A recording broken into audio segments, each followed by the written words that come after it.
উড়নচণ্ডী রূপে দেখো আমি কোন জায়গা দিয়ে ঘুরে বেড়াই, বুঝতে পারছো? কোনো ঠিক ঠিকানা নাই, মানে রাস্তা কোন দিক আর আমি কোন দিক দিয়ে যাইতেছি, এটাই হচ্ছে যে উড়নচণ্ডী রূপে সবসময় ঘুরতে আমার অনেক বেশি ভালো লাগে। ঠিক আছে, দেখো আমাদের ভার্সিটির বাস চলে গেল।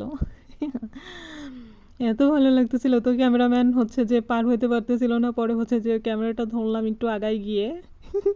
এত দারুণ লাগতেছিল জায়গাটা, তো ভাবলাম যে একটা ভিডিও বানাই তাহলে ভালো লাগবে। অনেক সুন্দর সুন্দর জায়গায় আমি যাই, কিন্তু সবসময় ভিডিও করা হয় না, কারণ আশেপাশে সাথে যারা থাকে ওরা সবসময় ক্যামেরা অন করা ভিডিও করা পছন্দ করে না।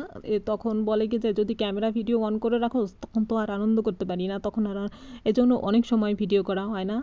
আর আমি যদি আমাদের সব আনন্দের মুহূর্তগুলা যদি তোমাদের সঙ্গে শেয়ার করতাম তখন বুঝতে পারতাম যে কতটা সুন্দর। দেখো আমি এই গাছটার পাতা ঝাঁকুনি দিচ্ছিলাম আর এত পরিমাণে বৃষ্টি পড়তেছিল, এটাই যে এত ভালো লাগতেছিল কি আর বলবো। আমি সবসময় যে কি বলবো, গ্রামে গেলেও আমি উড়নচণ্ডী রূপে সব জায়গা দিয়ে শুধু ঘুরে বেড়াই। উড়নচণ্ডী রূপে ঝুমাইয়া সুন্দরী ঘুরতে বেশি পছন্দ করে। ঠিক আছে, এখানে আমি কি কি জানি বইলেই যেতেছিলাম, ঠোঁট মুখ ব্যাকসাইয়া বুসকাইয়া, আমি এরকমই রে, বুঝতে পারছো? কারণ আমার ভিডিওতে সবসময় দেখবা কি যে ন্যাচারাল সব কিছু, কোনো আর্টিফিশিয়াল এরকম কোনো কিছু নাই। মানে মানে আমি সেটা শো করতে পছন্দ করি, আমি যেটা না সেটা শো করতে পছন্দ করি না। আমি অফলাইনেও এভাবে কথা বলি, অনলাইনেও এভাবে কথা বলি।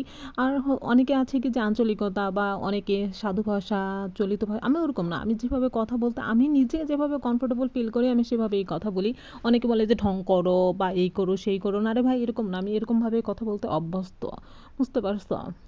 তো এই যে বৃষ্টি পড়ে মনে করো যে মুখটুক একটু ভিজে গেছে, তাই না? তাই একটু হাত দিয়ে একটু করতেছিলাম, প্রেস করতেছিলাম, আমার খুব ভালো লাগতেছিল। এই দেখো হাতে যেখানে যেখানে পাকা, আর তোমরা লক্ষ্য করলে বুঝতে পারবা যে আমার ওড়নায় বৃষ্টির পানি অলরেডি একদম পড়ে, মানে বোঝা যায় যে পানি পড়ছে। ঠিক আছে, এটা বোঝা যায়। তো ক্যামেরা কতটুকু আসছে আমি জানি না, তারপরেও আসছে, একটু লক্ষ্য করলে বুঝতে পারবা। ঠিক আছে, তো ভিউটা যা দারুণ লাগতেছিল না, জোস একটা ভিউ, দেখছো?